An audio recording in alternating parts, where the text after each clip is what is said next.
क्यों बैकलॉग हो रहा है आपका? आप क्लासेस क्यों नहीं कर पाते हो? बैकलॉग आपकी बहुत बड़ी दिक्कत है आपके बैच की और मुझे लगता है लगभग सभी बच्चों की जो इस समय ऑनलाइन पढ़ते हैं या ऑफलाइन पढ़ते हैं, सभी के जीवन में बैकलॉग बहुत बड़ी दिक्कत हो जाती है।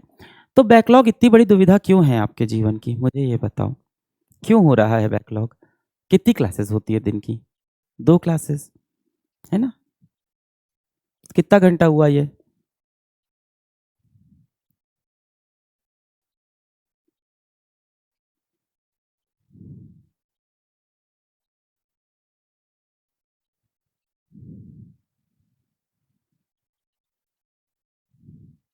स्कूल की वजह से बैकलॉग हो जाता है।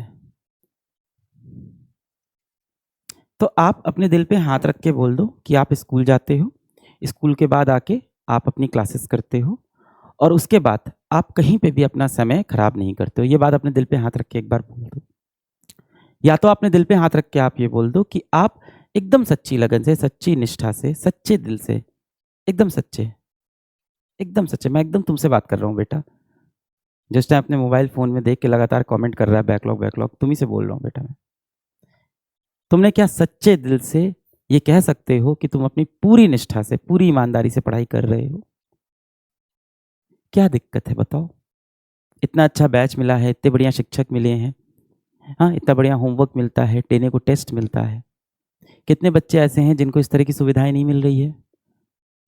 अभी थोड़ी देर पहले मैं इस रूम में आने से पहले बाहर बस अपने ऑफ़िस में घुस रहा था, तो कुछ कारपेंटर हैं, काम कर रहे हैं ऑफ़िस की, है ना? संडे को क्योंकि रविवार को हमेशा काम होता है ऑफ़िस में, रविवार के सिवा ऑफ़िस हमेशा भरा रहता है। रविवार को ही ऑफ़िस में काम-वाम होता है, कुछ टूट गया तो मेंटेनेंस, रिपेयर, तो कुछ कारपेंटर काम कर रहे हैं। उसमें से एक आया एक लड़का होगा 20-22 साल का, उसने कहा कि सर 1 मिनट एक फ़ोटो खिंचवानी है आपके साथ। तो मैंने कहा हाँ, खिंचवा लेते हैं। मैंने कहा क्या कर रहे हो आप? तो बोला अभी नीट का एग्ज़ाम दिया था। हमने कहा बहुत बढ़िया, कितने नंबर आए? तो उसने बोला कुछ 150-200 नंबर आए थे।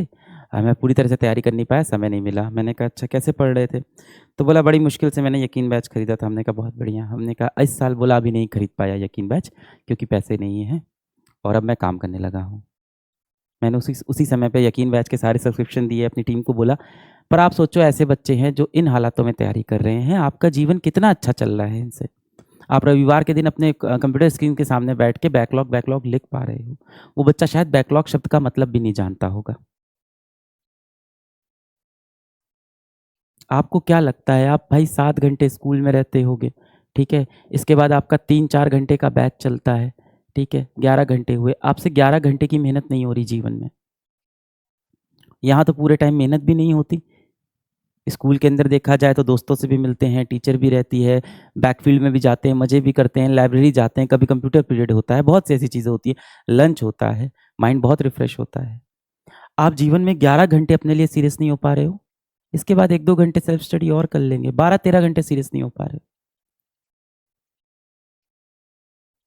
एक बार बस अपने पिताजी के दफ़्तर चले जाना आप और देखना कि कैसे वो 8-10 घंटे अपने दफ़्तर में काम करते हैं।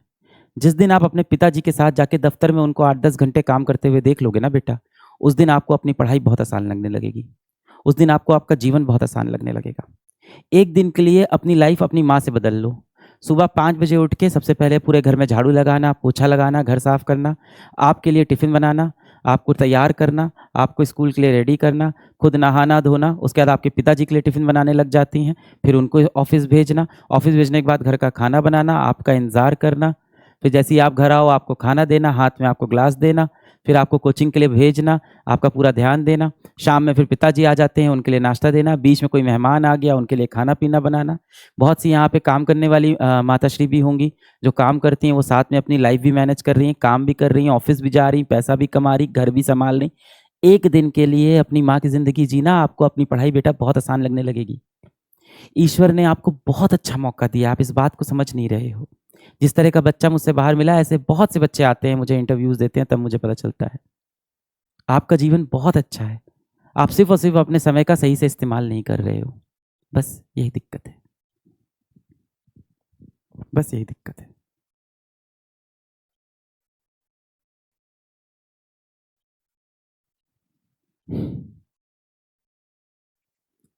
जो आप चाहते हो ना वो बहुत अच्छा सपना है, बहुत बड़ा सपना है।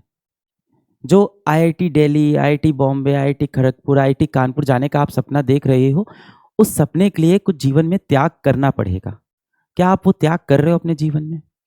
क्या आप सच में आपने अपने मोबाइल का त्याग कर दिया है? क्या सच में आपने इंस्टाग्राम अनइंस्टॉल कर दिया है? क्या सच में आप दिन भर व्हाट्सएप पे नहीं लगे रहते हो? जैसे ही कोई दोस्त बोलता है कि हाँ भाई घूमने चलते हैं, ये वाली मूवी आई है देखने चलते हैं, ये आज क्रिकेट मैच हो रहा है, इसके अंदर किस प्लेयर ने कितने रन बनाए, ये आपको पता है कि नहीं, इस बारे में आप परेशान रहते हो। एक बार खुद से बस ये सवाल पूछना कि ये जो नई वेब सीरीज आई है जिसके डायलॉग के बारे में सब लोग चर्चा कर रहे हैं, ये जो नई फिल्म आई है जिसके बारे में सब चर्चा कर रहे हैं, असल में ये आपकी लाइफ में कितना वैल्यू ऐड करेगी, आपके भविष्य में कितना वैल्यू ऐड करेगी? एक ही आंसर निकल के आएगा बेटा, जीरो। कोई वैल्यू ऐड नहीं करेगी।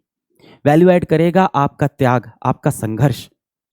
वो संघर्ष आप नहीं करना चाहते हो।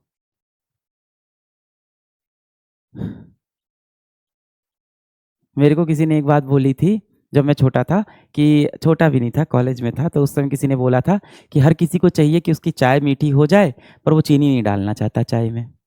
तो आप भी उसी तरह से व्यवहार कर रहे हो। आप चाहते हो कि आपको आईआईटी मिल जाए, पर उसके लिए आप मेहनत नहीं करना चाहते हो। तो जो कंजर्वेशन ऑफ एनर्जी का लॉ है, आप उसको तोड़ना चाहते हो।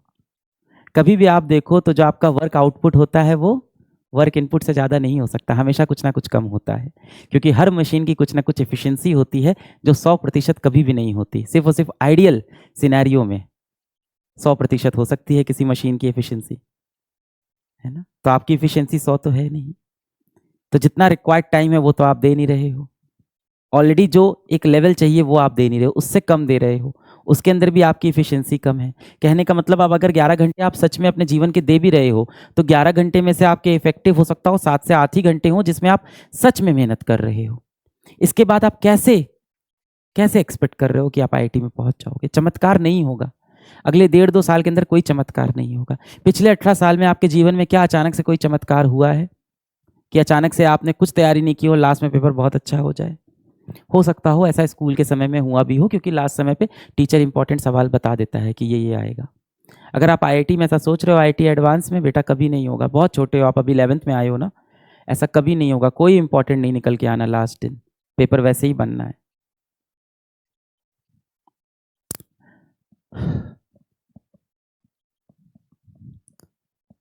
त्याग करना पड़ेगा, समय देना पड़ेगा। मुझसे पूछते हो सर बैकलॉग कैसे सॉल्व होगा? सबसे पहली चीज़, बैकलॉग बैकलॉग बैकलॉग बैकलॉग का टेंशन नहीं लेना है। सबसे पहली चीज़ कि बैकलॉग बैकलॉग कह के इस वर्ड को इतना हाइपर मत बनाओ, इस शब्द को इतना बड़ा नहीं बनाओ। आजकल मैं देखता हूँ बच्चों ने इस शब्द को बहुत बड़ा बना दिया है, और जब भी आप किसी शब्द के बारे में बहुत ज़्यादा बात करते हो ना, तो वो शब्द एक बोझ बन जाता है कि ये बहुत बड़ी चीज़ है।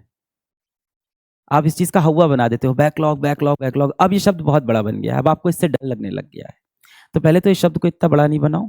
सिंपल सी बात है, कुछ चीज़ें पहले छूट गई है, उसको हमें कवर करना है। कैसे होगा? टेंशन नहीं लेना है, परेशान नहीं होना है, एफिशिएंट हो इसका सॉल्यूशन ढूंढना है। आप इतने बड़े हो गए हो बेटा, आप 17-18 साल के हो, आप समझदार हो कि अपनी परेशानियों का हल आपको कैसे निकालना है, आपको पता है। आप हल निकालना नहीं चाहते हो। आप खुद सोचो, आपको पता है आपका बैकलॉग है, आपको पता है आप आईटी के सिलेक्शन से दूर होते जा रहे हो हर दिन। क्या आप हफ्ते में एक भी दिन ऐसा बैठते हो जिस दिन आप पेन पेपर लेके बैठते हो और लिखते हो कि मेरी क्या दिक्कत चल रही है और इन दिक्कतों का मैं हल कैसे करूंगा? नहीं। इसके सिवा आप अपने दोस्तों के साथ जरूर बैठोगे और उनसे जाके जरूर पूछोगे कि तुमने ओपेनहाइमर देखी कि नहीं, बारबी का क्या चल रहा है, बारबी कैसी मूवी है, अगली फिल्म कौन सी आने वाली है, शाहरुख खान का अगला मूवी कौन सा है। ये बातें आप ज़्यादा करते हो, तो फिर आप ही सोच लो कैसे प्रॉब्लम सॉल्व होगी। इस दुनिया में आपकी दिक्कत सिर्फ एक ही व्यक्ति सॉल्व कर सकता है बेटा, वो आप खुद हो। और ये बात सिर्फ अभी नहीं, ये बात पूरे जीवन भर सच होने वाली है। जब हनुमान जी पहुंचे थे, जब उनको लंका जाना था और समुद्र को पार करना था, तो हनुमान जी आपने देखा था कि अपने असली रूप में आए, अपने ताकतवर रूप में आए। कैसे आए वो अपने ताकतवर रूप में? खुद से आए। बस जामवंत भगवान ने क्या किया, उनको याद दिला दिया कि आप अपनी शक्ति को पहचानो। वो जामवंत वाला काम मैं आपके लिए कर देता हूं कि जागो हनुमान, जागो मेरे अर्जुना के भगवान, मेरे अर्जुना में जितने भी हनुमान हैं जाग जाओ। वो जामवंत वाला मैं काम कर सकता हूं, पर असल में अपना रौद्र रूप, अपनी शक्ति का एहसास आपको खुद करना है। आपके अंदर वो शक्ति छुपी है। आप ना सबसे प्योर फॉर्म हो। क्यों मैं प्योर बोल रहा हूँ? आपको लगता होगा मैं प्योर नहीं हूँ, मेरे अंदर कितनी गंदगी है। लगता है ना कई बार मैं कितना गुनहगार हूँ। ये बहुत होता होगा, खुद से खुद को दोष देना। और पता है क्यों देते हो आप? कि मैं कैसी बात